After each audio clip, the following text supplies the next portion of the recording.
Hello everyone. So I'm here to show you guys how to connect a server to its client and view the files and view and edit the files that the client has in its from the server PC. So let's go.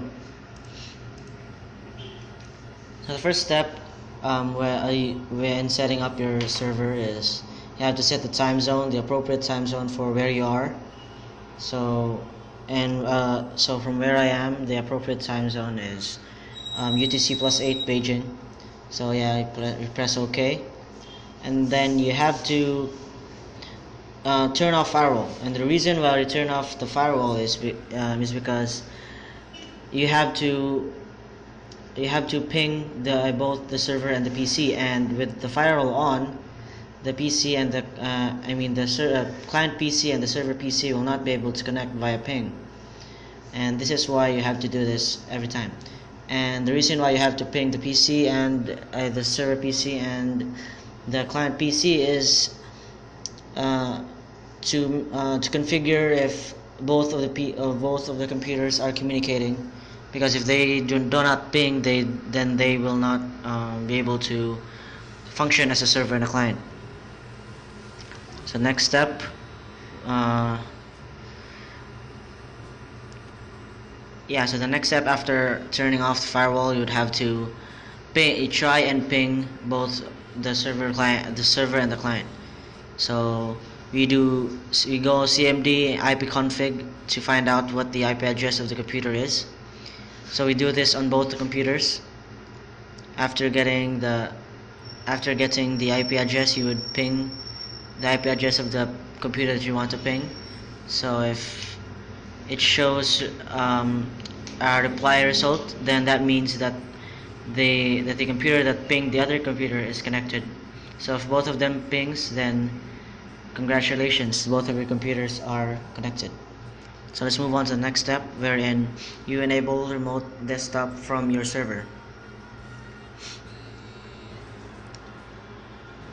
And then you have to set up your own static IP address. This is a very important step that I usually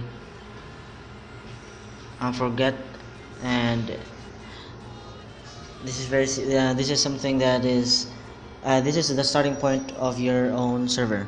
So you have to create your own IP address. So this means that the IP address you had earlier is not the IP address that you have right now, because you changed it. And then after that, we have to add the features. The first thing that we'll add is the Net Framework 3.5.1. So yeah, just click next. And by the way, we are using VirtualBox for the to simulate two computers. This is pretty useful, as it doesn't as it frees you from having to buy two computers or formatting two computers just to do it. So the next step you would have to go to add roles and install Active Directory domain services. So this is a pretty quick install. Nothing much happens. This means that you're gonna have you're gonna have access to the domain services. So the next thing after you set up that is the DC promo. This is the indirect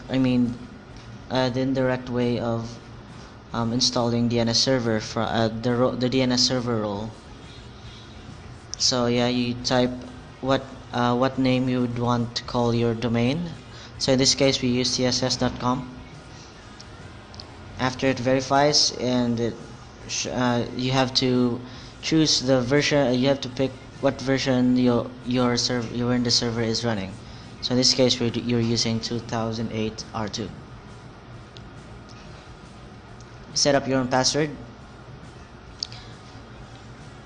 and then click next. And so you you tick on the box wherein it says reboot on completion engine, and then so after restarting, which is what we see in the screen right now, we will have to go to the next step, which is to add the next role, which is the DHCP server.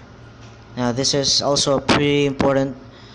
This is very important actually, as it gives you the power to give your clients uh, and the people who want to join your domain IP addresses, and will therefore um, it will therefore connect the PCs to you.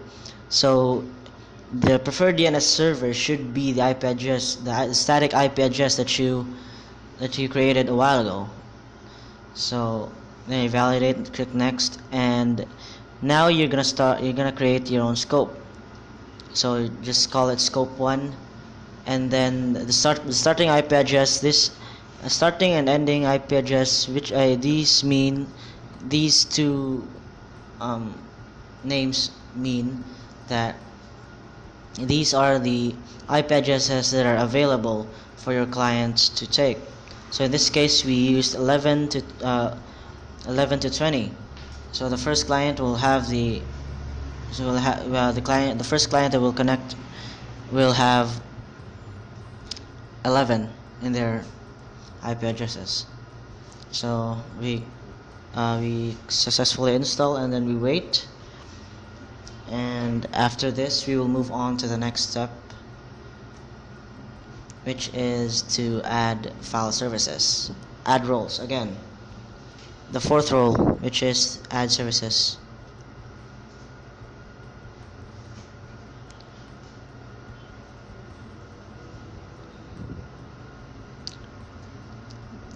It's just a pretty quick install, nothing much happens here. So after that, we're gonna have to go on with the other PC and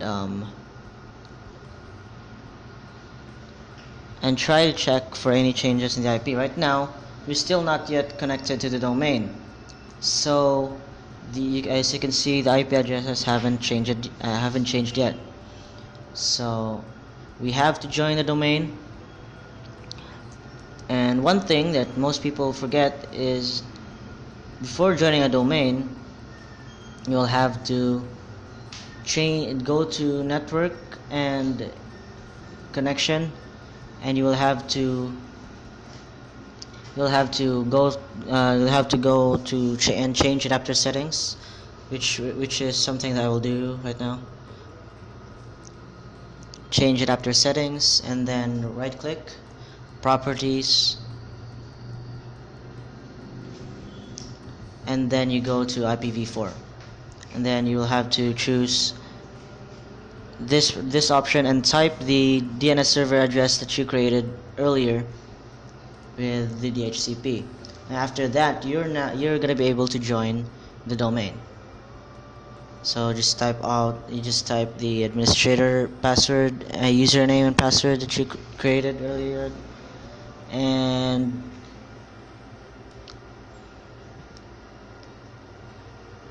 after waiting for a little bit, voila, you're inside the domain. And after joining the domain, you're gonna have to restart your PC. So what happens after this restart is your PC will be updated with the new IP address that you had from your DHCP scope. So since this is the first PC that has connected, it will have the 192.168.1 and 11 IP address, so because it's the first, and that is the starting point of your scope. So the next, here we configure if it really changed. So as you can see, the IP address already changed, which means you're now part of the domain, and it successfully connected these two PCs.